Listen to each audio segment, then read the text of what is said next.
All right, happy Saturday. Welcome in time for another last call here on the WagerTalk TV network. I'm Joe Raineri, joined by Steve Merril, Adam Trigger, Rob Veno coming up here to talk a little college hoops today, as well as the NFL. We still got a couple of games going on here tomorrow, and now is a great time for you guys to be able to get any last-minute questions that you might have here. We're going to throw out a few best bets in that game, and of course, over 150 college basketball games here today. So a little something for everybody.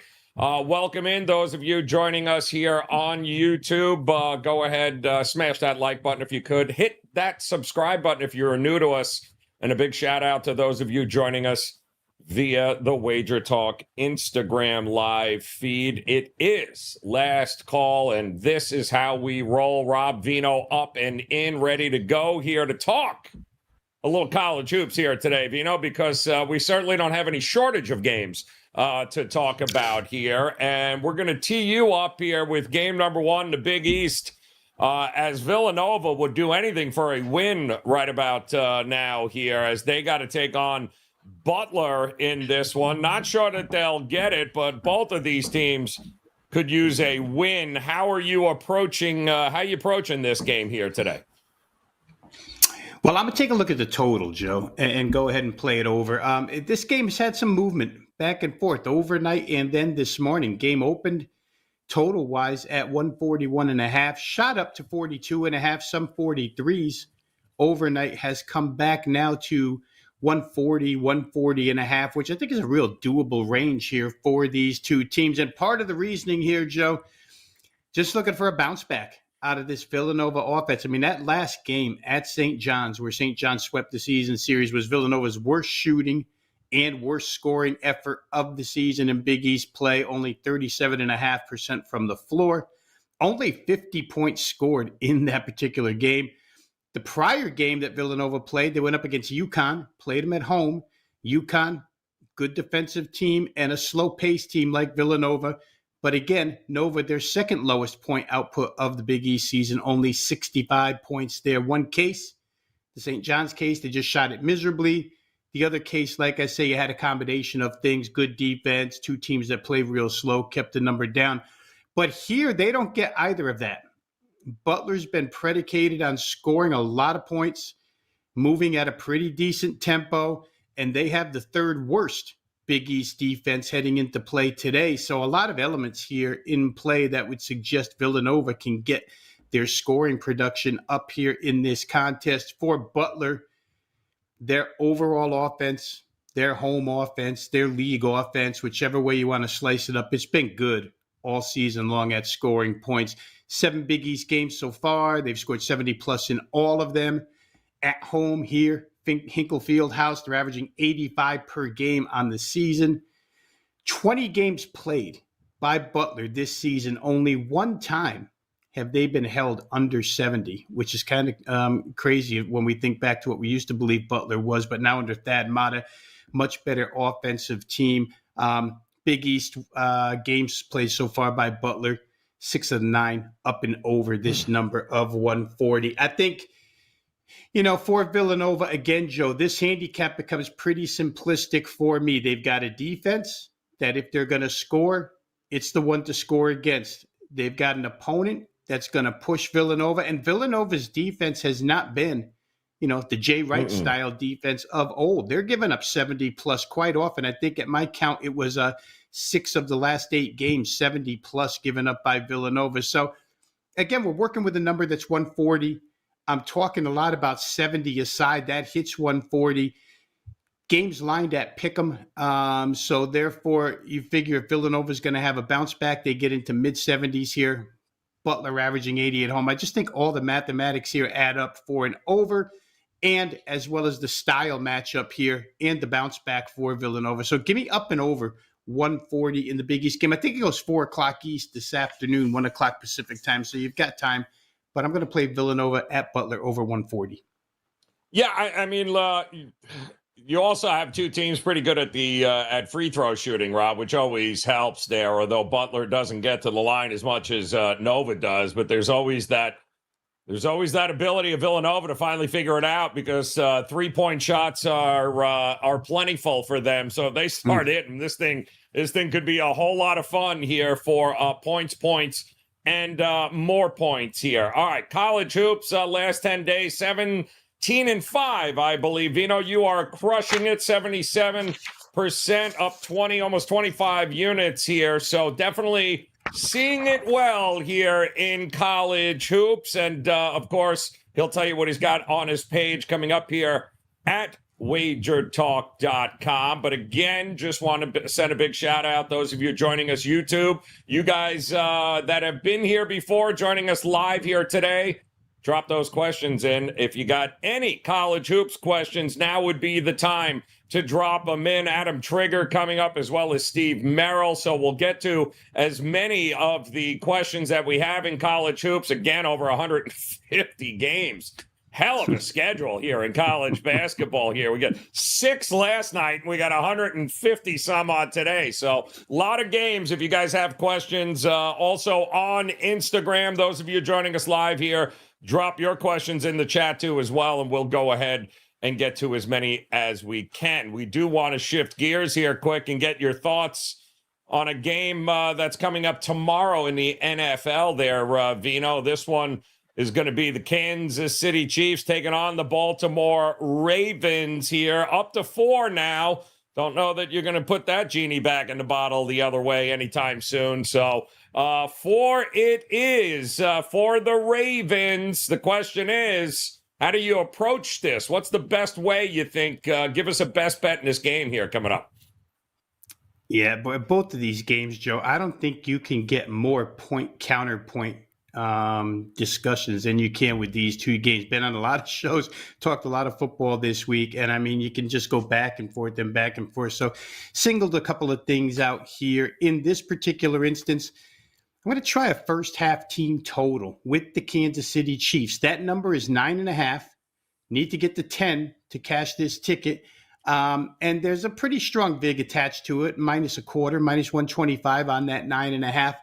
But I think there's still value in playing that Kansas City team total over here.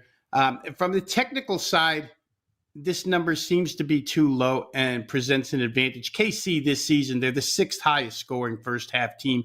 We know that their problems have been second half scoring for the most part of the season. They've straightened it out a little bit lately, but it's not been a first half problem. Averaging 14.3 per game. That's well over the 9.5 required here. If you narrow that down to just their road games, still averaging 12.6 per game on the road in the first half. So both of those technical numbers seems to work in our favor. Then let's just go to the on-field reasons why KC, in my opinion, will get to 10 points here. A little bit of trust, not a little bit, a lot of trust in Andy Reid's scripting of the first 15 or whatever plays here. I think his early game script will find a way to move the football. Last week we saw Houston do it. Baltimore adjusted, but I think they can get into the end zone one time here based upon Andy Reid's play calling in this, or at least game planning for this particular defense. I think the Chiefs' goal here, Joe, has to be to get out in front. So I think there's a sense of urgency on the Kansas City part to score first in this game, take the crowd out of it, and also to make Baltimore not let Baltimore be a front runner, right? The knock on Lamar Jackson until he sheds the tag is going to be in the playoffs when Baltimore has gotten behind. They haven't been able to come from behind. And so Kansas City likely will try and get out in front here. I think that sense of urgency plus Andy Reid's early game scripting probably gets you into the end zone at least one time. Houston last week, a lot been made of the Baltimore defense, but that's a one-dimensional offense, right? They could only throw the football. They can't run the football. Their offensive line doesn't run block. Their offensive line really doesn't pass block either. They're a passing threat only, yet they still found a way to 131 passing yards against the Ravens in the first half. That game was 10-10 at halftime. 3 of their first 5 first half possessions were accumulated 7 or more plays and went 49, 48, and 33 yards. If you can do that with a one-dimensional offense, I would have to figure that KC, with the balance that they have, plus the usage of Patrick Mahomes' legs, they're probably more equipped to do more scoring than what Houston did, which was really one field goal, one missed field goal, despite moving the ball pretty well in that first half. Kansas City, I talked about Houston's offensive line, which actually last week, Joe, was a pre-snap mess, right? All those illegal start or false start penalties. They couldn't pass protect. KC's a top 10 pass blocking unit, despite the fact that Joe Thuney's out of this one, and we've had a lot made of that this week. But I'll say this, and again, this is just my opinion. Nick Allegretti, the guy stepping in for him, has played a lot of football in the Kansas City Chiefs uniform. He's been in this spot an awful lot, including the Super Bowl a few years back. They have total faith in him. It's not like you're sticking an inexperienced rookie in there at guard that Baltimore can just line up over and trample.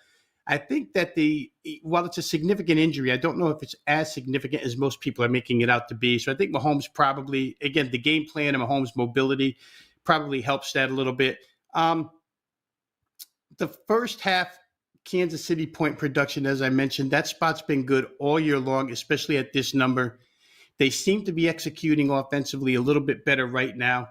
And the conditions here, beginning of the week, it looked like the temperatures were going to be really good and it would be dry. The temperatures are going to be really good, but we're going to have light rain throughout. To get to 10, if you do it in the smallest margin of error and get 10 points with a touchdown and a field goal, Harrison Butker, the kicker here, is an outdoor kicker who kicks in bad elements.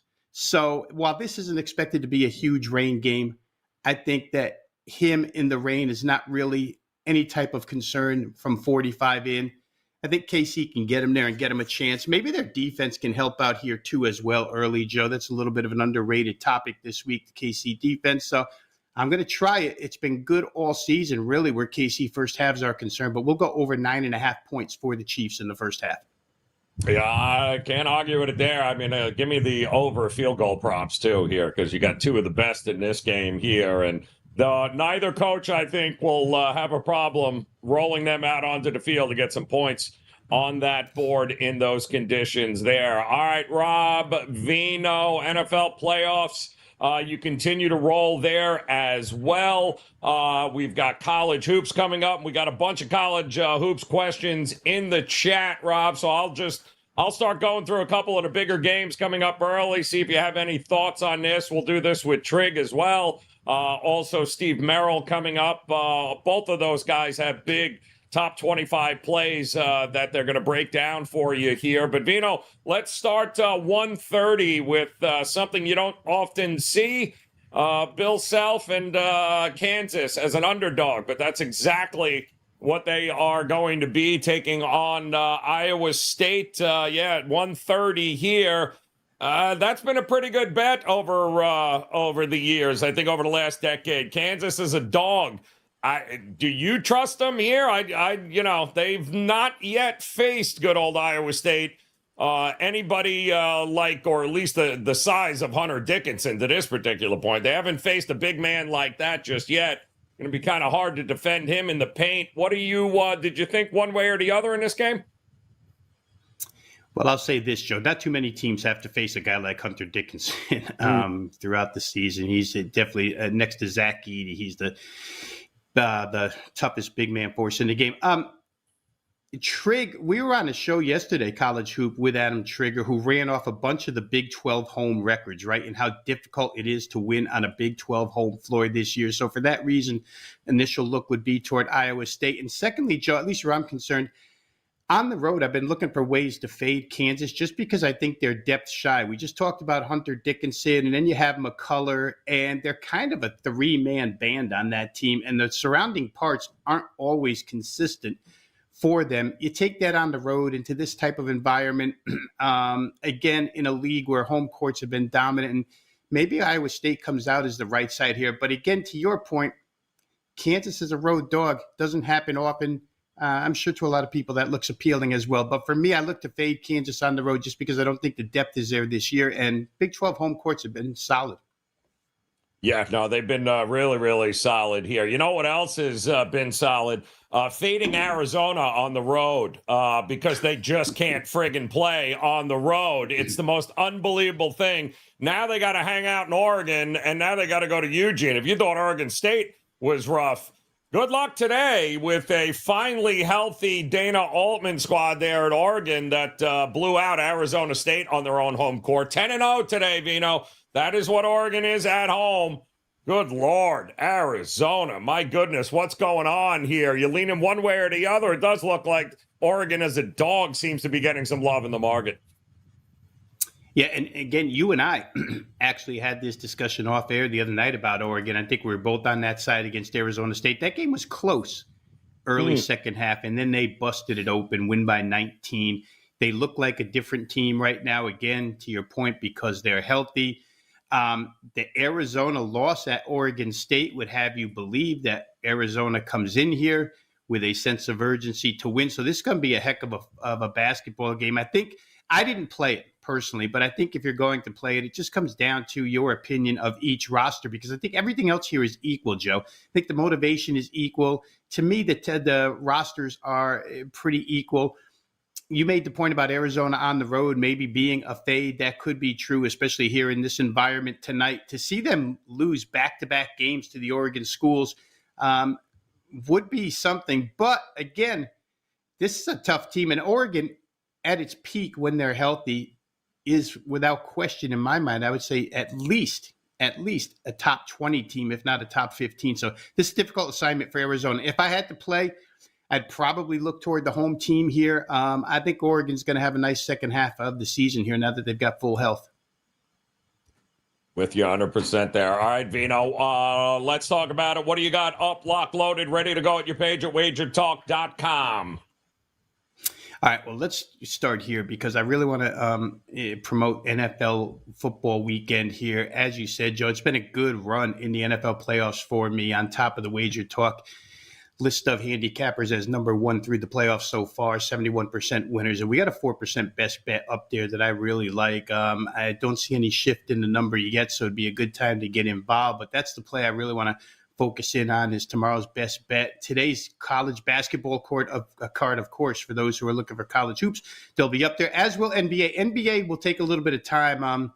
I'm a patient guy when it comes to NBA, Joe. We do a lot of shows together, but I like to wait at least till mid-afternoon before I start releasing anything in the NBA. So you can get it all, though, at WagerTalk.com on my homepage. Once again, highlighted by the 4% NFL championship game best bet.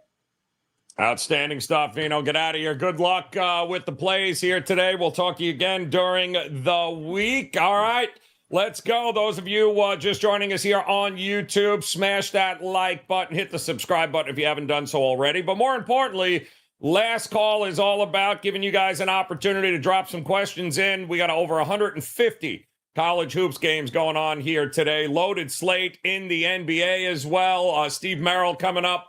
That's right, double R, 1L. He'll be here.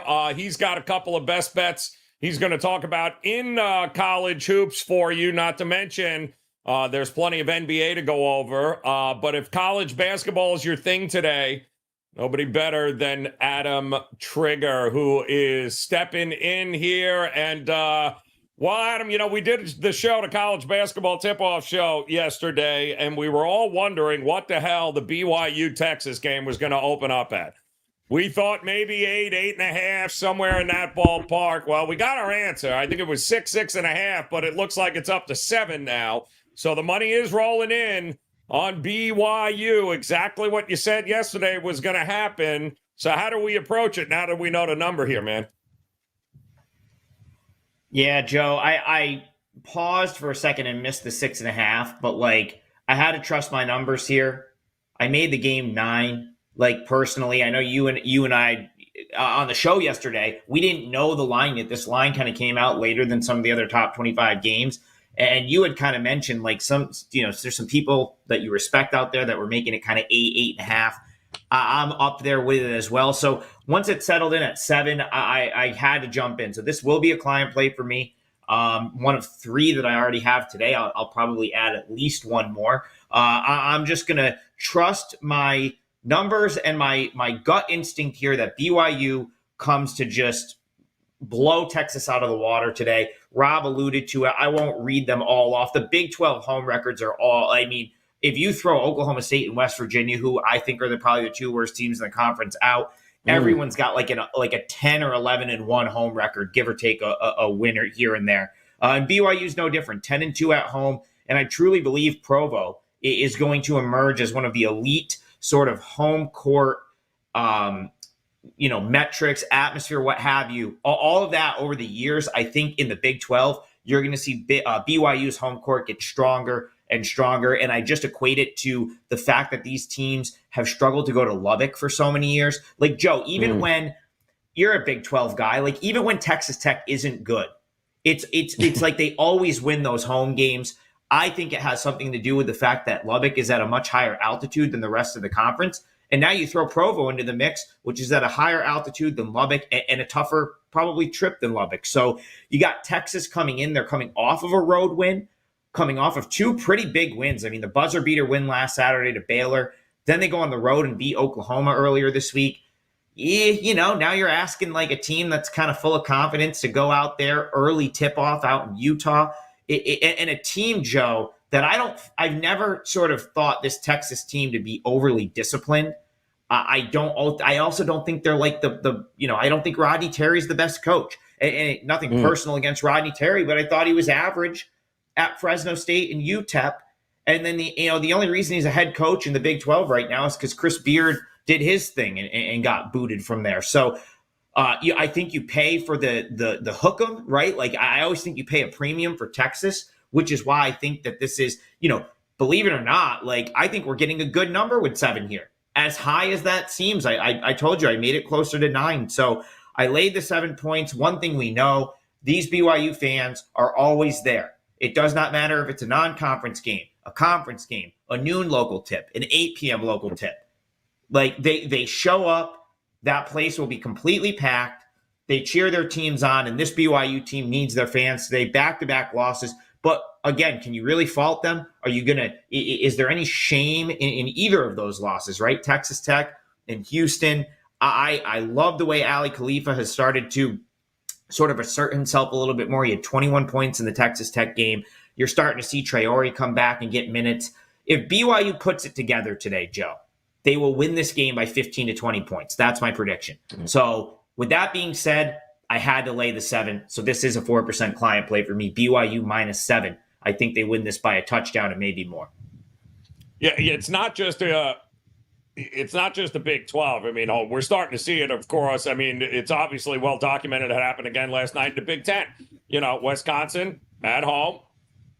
Another win, another cover. I mean, it's, Sure. trying to fade these home teams in these conferences, these big conferences, it gets a little dicey here. I'd ask Veno Joe, about I want to say something real quick. It's really important too. You can find some of this stuff out on like these team social media pages and whatnot. But like you got to start factoring in the fact that the fair weather fan gets more into basketball February forward. Like especially at like some of these schools, like they just especially if they have football. Like, listen, like November, December, even like early January, the kids aren't as into it, but like you start to see the light at the end of the tunnel with the season. February rolls around. Some of these teams only have a couple of home games left. So people will come out, they'll do their gimmicks. St. Bonaventure, another great example, not that they have football or anything. Yep. Huge crowd there last night. They ride that to a win and cover. So it's like, something to keep in mind. I mean, I ended up on the wrong side with UMass Lowell on Thursday, but they ended up having to sell out. The crowd was awesome, willed them back into that game. They unfortunately puked in overtime. But I think you're going to start to see some of these quote unquote home courts really start to come into play as the home court actually becomes the home court with the fans. Joe, I don't know if anyone's got questions or whatnot, but I'll touch on a game I was like, man, Georgetown, as bad as I really don't want to bet on Georgetown, but man, that's climbing up there, 12.5 points. Ooh. And then I saw Providence, but then I saw Providence fans crawling over each other to get into the building, and I was like, nope, you know what, Joe, I'm all set. I'm not going to go against that Friar crowd today. So I do think you really have to start to weigh it in your handicap even more as we get to the February and March games, last home games of the season. Yeah, well, we got a couple of interesting ones here today. We'll just rattle off a bunch of games here as the guys on the YouTube chat certainly are now labeling you Mr. Mountain West Whisperer, which is interesting. But they are also looking. I mean, nobody has spent more time out there than you have, my friend. And in fact, I think you saw Air Force, right? But here we go again. Air Force +3 on the road, Fresno State. It's, you pause here. I mean, Fresno State's got to be one of the most streakiest teams out there. But I've heard you say, there's not a lot separating the bottom third and the top third in this conference here. So what do you do in this spot? A couple things on this one. Yeah, I've actually seen Air Force play twice. I saw them come out and play at Long Island University back in November down in Brooklyn. So I've seen the team play twice. So I do have thoughts here. I don't have a play, but I will give you like a handicap for this game. So I do make Fresno like slightly better than Air Force. So, the fact that they're at home, I do think they're a slightly better team. But I've had Air Force undervalued most of the year for just based on the fact that they were really banged up early. Retus Petritis missed their first 7 games. And I don't think it was like fully equated into the line. Now, of course, Air Force has had kind of a nice run of late. Like they covered against Nevada. I know that they were blown out in between there, but they cover against Colorado State, take them to overtime. And then, of course, I finally had my moment, Joe, with Air Force earlier this week. 11-point underdog. They come out and win the game by like 30. So I guess I didn't think there was enough line value for me to get involved with Air Force here. With that being said, the market is pushing this up. So at where it is now at 4, I wouldn't be dying to get involved with Fresno State -4. I mean, if the market wants to continue to steam that up, I would have to look toward Air Force. The only problem is, and I just think you have to be really cautious here, Air Force they have had injuries all season, and they will rule dudes out without telling you. And so I wouldn't want to – I might wait for this one. It's a 7 p.m. Eastern tip. It's one where I'd want to make sure that, like, Ethan Taylor's in, Retus Petritis, I always butcher his last name, but he's in. I wouldn't want to get stuck because Air Force doesn't have a ton of depth. I wouldn't want to get stuck with them on the road without their full complement of players. But, man, it's a tricky game. I would have liked more like 5 to get involved with Air Force here. I do think Fresno State is slightly better. But, again, Joe, you nailed it. Really not much separating those two teams. And I'll touch on another one. I don't know if anyone asked for it, but kind of similar thought process for me with UNLV San Jose State. Like, I guess I make UNLV the slightly better team. But I wouldn't be dying to lay. I get it. Like they just got destroyed by Air Force. I wouldn't be dying to lay 3.5 on the road with them. San Jose State's got some players. They've shown the ability to give teams a tough time. They gave San Diego State a tough game earlier this year. Believe they hung around with Boise. They beat Air Force at the buzzer, a game that cost me earlier this season. They're capable. And UNLV has been very, very hit or miss. So I wouldn't be dying to lay 3.5 with UNLV on the road. If anything, I'd look to take the Spartans there. I think 3.5 or 4 is probably a very playable number with San Jose State. All right, so let's talk here about a game I had mentioned earlier with Veno, which I find fascinating. We'll head back to the Big 12. Iowa State's laying it. I mean, Kansas is a dog on the road. How many times do we got to point it out? Man, it gets tricky, man. These home crowds, especially Iowa State, that just seems to elevate here. But I don't think it's a great matchup for them. And we know what Bill Self in Kansas is as a dog over the years. It feels like, is this the spot where we look to get, Kansas to back him getting points on the road? A couple of my good friends like Kansas here. I really respect their opinion, but I also respect some of this money that's coming on on Iowa State. I know the money's legit here. Like I let's put it this way. I don't want to bet against who's betting this up for Iowa State. At the same time, like I know Kelly and CT kind of like Kansas in this spot. I respect their handicap, so pretty easy for me to get off this one. But I will say, I'll be honest, that money betting Iowa State up scared me away a little bit. I don't know if there's like maybe an injury or something that's not fully disclosed with Kansas, but it was enough to, when there's so many other games, Joe, it was just something like that on a Saturday will scare me away pretty quickly. Yeah, no, I mean, it's going to be obviously a focused game for folks, but it is a little iffy there. We also have a little something closer to home there. I noticed that we got a question from Steve there about Bucknell and Army. Two teams right up Triggs Avenue. I can tell you this, I thought the number was 129.5, 130 for a total. I don't quite understand how they're going to get that many points in that game because unless Bucknell is hitting shot after shot after shot, which I doubt, the under might not be a bad look in that one there. But it's a game, Trig, Bucknell and Army, that feels like it's going to be like watching paint dry here. Do you think anybody comes out on top? Oh, man. This is this conference, Joe. I love it's awful. Patriot League's right in my backyard. Colgate's down the road from my house. I feel like I have a pretty good beat on this conference. I guess all I can say here is I do think Bucknell is the better team. And a lot of these Patriot League teams don't have much of a home court. I don't give Army a single point for home court. So I can't possibly make Army a favorite. Like I did make a case for like Army maybe improving a little bit when I talked about the Colgate Army game a couple weeks ago. And that's true. But like I just think Bucknell's the better team. And in a game like this, that's all I got right there. I think Bucknell, they're like, I have tangible reason to believe Bucknell is better than Army.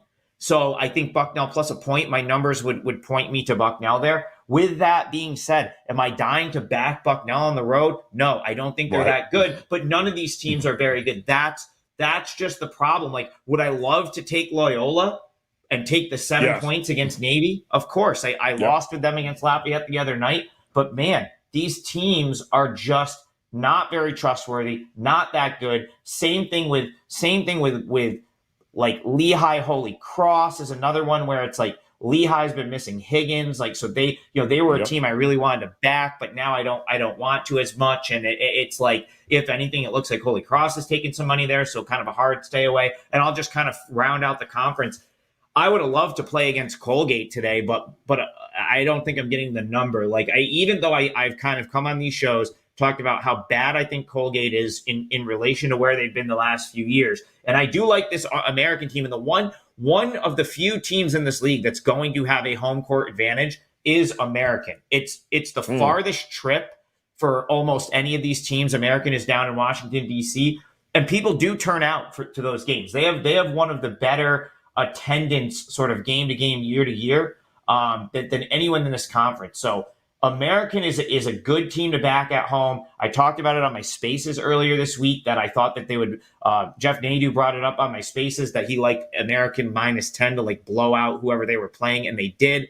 Unfortunately, Colgate struggled so much with Lehigh that I just feel like you're not getting the number here. But I won't be at all surprised if Colgate comes back here to Central New York with a loss. I think American might actually be better than them this year. That's sort of how low how far down I am on Colgate that I actually make American probably on their home floor a very slight favorite in that game. But I didn't want to. It wasn't strong enough for me to bet it.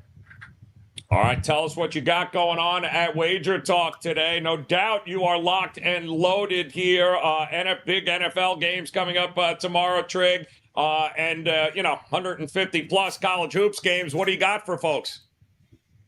Yeah, so 3 college basketball plays so far for today. I just gave you one of them. I gave you BYU -7. That's one of my client plays. 2 others. My list was about 15 long, so I have a feeling I'll probably add at least one more before the day is done.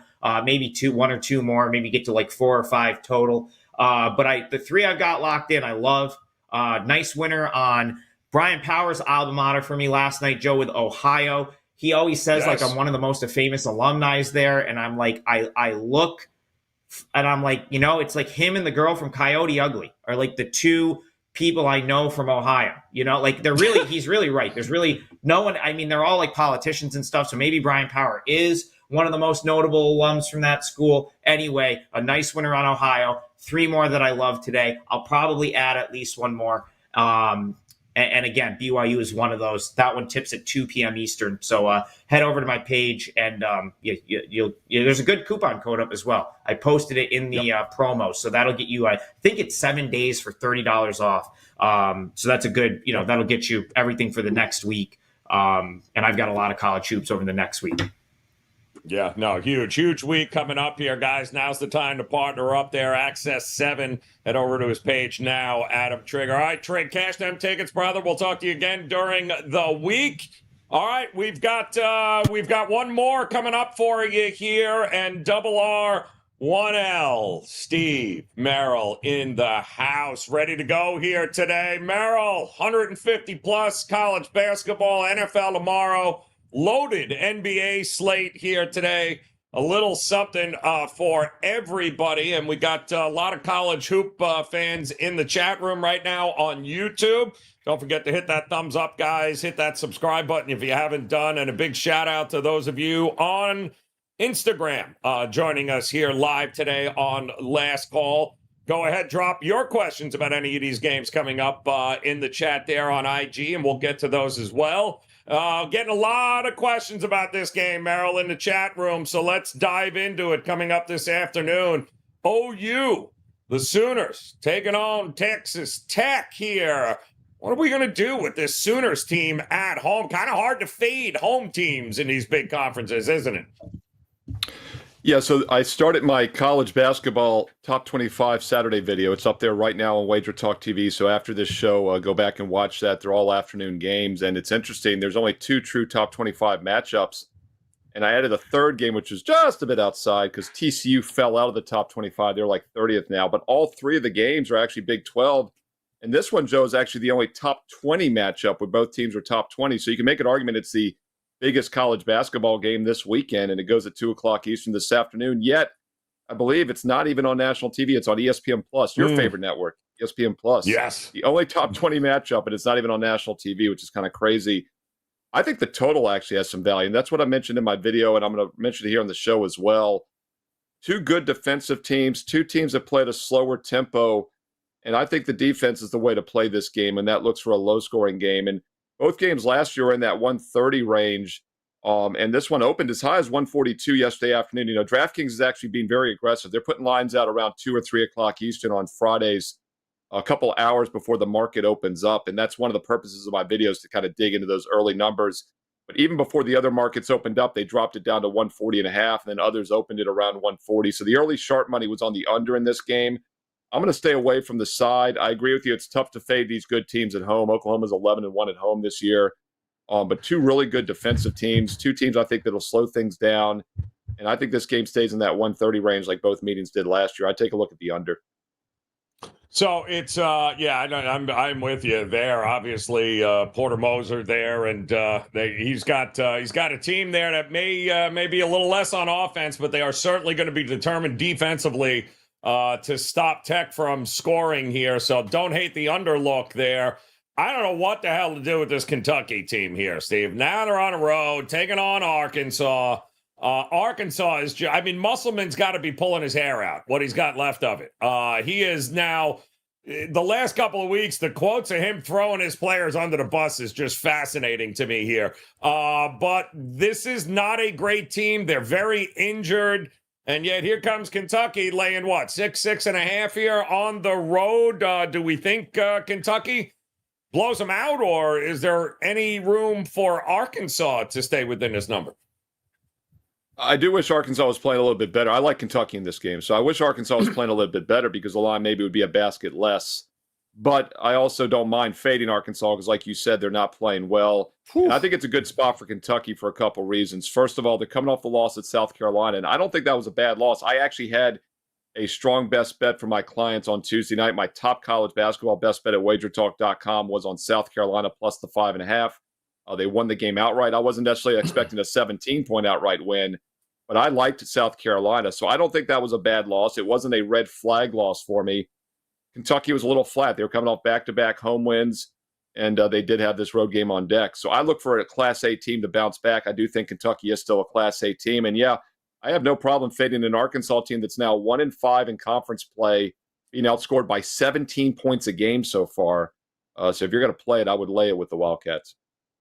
Yeah, I mean, it's just they're an infuriating team. They really are. Kentucky should be much better than what they are, and they, man, oh man, that's what you get when you got a team filled with 17 and 18-year-olds, Merril, expecting great things to happen. Sometimes it's going to be a absolute roller coaster on there. We do have a couple of questions coming in, including one from our friends at Instagram here, Merril. So I'll rattle some of these off and see if you have any thoughts. Auburn, who just ended up also losing a game that they probably should have won at Alabama on Wednesday. But it's a three-way tie atop the SEC, right? Tennessee, Alabama, Auburn now all have one loss at this point in the conference standings. And now they've got to go back on the road. They haven't exactly been great, but I think this is the fourth true road game here for Auburn. That this is a good team, but this Mississippi State defense is absolutely suffocating here. Do we trust Auburn to bounce back one and go back on the road here against Mississippi State to handle business? I mean, the price is almost a pick-up. Yeah, it's a really good Auburn team. In fact, if you look at the Ken Palms right now, they're fourth overall in the nation. Tennessee's actually ahead of them, though, in the SEC. But they're, more importantly, what I like to point out, I believe they're the only team right now out of 362 teams that are top 10 in both offense and defensive adjusted efficiency. That's schedule adjusted for strength of schedule.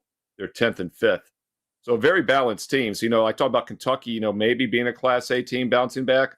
Auburn is definitely a Class A team. And as you said, Joe, they're coming off a loss. And let's not forget, they were a 3.5, 4-point underdog in that game at Alabama. The national media upset. Alabama upsets Auburn, even though they were a 3.5-point favorite. And there was also, I believe, a 3-point shot at the buzzer there that should have counted that they didn't count. Could have made a difference on the point spread. The officials just walked off, didn't review it. That's something we got to look into here in the future. And, comment in the chat as well. A live chat, if you're watching this now, comment in the thoughts below. I mean, should these be reviewed? Because now that 30-some states have legalized sports betting, the game, I believe, was on ESPN. ESPN has a damn sports book now as well. So I thought that was pretty interesting as well at the end of that game. So, yeah, it looks like a good bounce-back spot for Auburn. And once again, I don't think that was a bad loss. They actually outshot Alabama 42-38%. Mississippi State also coming off a loss at Florida as a dog. Kind of two play-on teams. That's what kept me off this game today, a play-on situation for both teams. But I do think Auburn's a better squad. Yeah, I'm kind of with you there. I'm really impressed with Bruce Pearl and that crew here. It's going to be an interesting next couple of weeks for sure here. We also have one of the teams that I just absolutely loved. They seem to be getting better and better. It's amazing. I feel like they're flying under the radar, which is kind of crazy.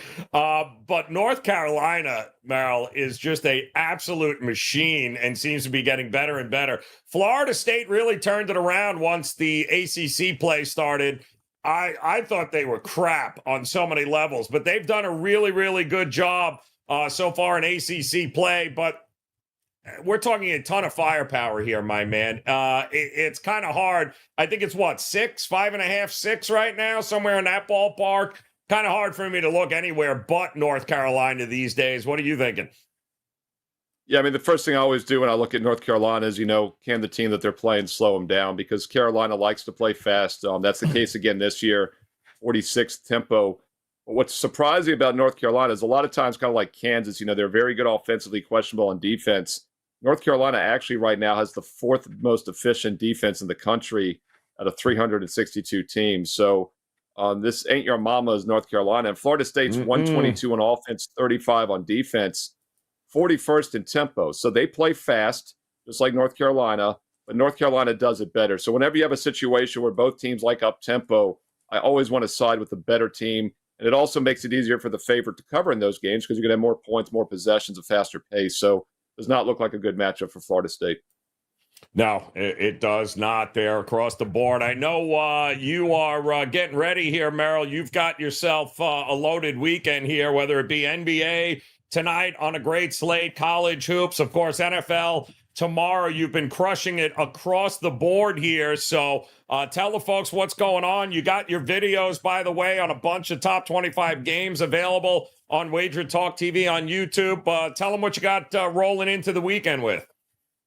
Yeah, here's your weekend checklist. We'll do it in order. First of all, watch that top 25 video because those are all afternoon games, the 3 Big 12 games I talked about. We covered one of them here, but there's 2 other ones as well. Iowa State, Kansas, which goes off at 1:30 Eastern. Also that TCU Baylor game. By the way, I have a free play in the TCU Baylor game on the my page. The side is on my page. The total is in the video. So a lot of great information. Check out the top 25 video. Check out my page, SteveMerrillWagerTalk.com, for that free college basketball play and daily free plays throughout the week. And then more importantly, get the 3-pack for college hoops. They're all on the evening card. No early games. So you have plenty of time to get the 3-for-1 Saturday special. And don't miss that 3-for-1 Sunday special. That's right, 3 NFL best bets. Sides and totals covering both games. I've got 3 of the 4 as strong best bets for my clients. Single games are 25, 3-packs are 29. That's a great deal for the Saturday 3-pack for college hoops, the Sunday NFL. But the better deal, you mentioned it earlier in the show, is that 7-day all access for just $69. That's an instant $30 discount with promo code ACCESS7. Works out to less than $10 a day for all sports. Or I'm bringing back my 1-year special. We're on a 28-15 run the past 2.5 weeks. We're number 1, 2022 and 23 combined in all sports sides for football, baseball, and basketball. Many people got on board at the start of January with the 1-year special, instant $800 discount. But many people missed it, so I'm bringing it back. It'll now take you all the way through the end of January 2025. So you still get a full 365 days and nights for just over $3 a day. That works out to about $1.50 per play. Steve Merril, WagerTalk.com, and that promo code is SM365. All the details, promo codes, and the daily free plays on my page right now, Steve Merril, WagerTalk.com. Get there quicker with that shortcut code you see on the screen, WT.buzz/SM.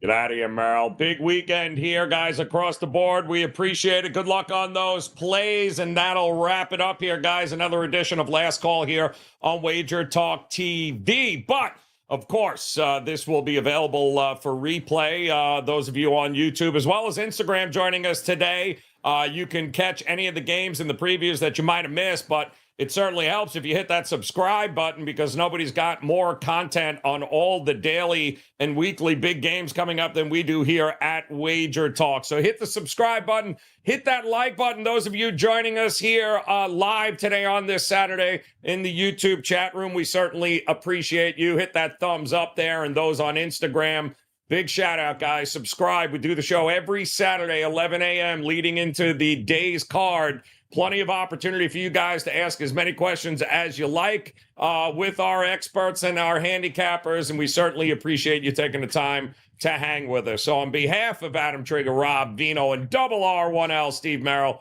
we appreciate the time, guys. Listen, cash those tickets this weekend. Best of luck with the plays. Come back and join us again for another week of amazing, actually, college hoops. NBA, NHL, you guys get the drift. Good luck this weekend. We'll talk to you again soon.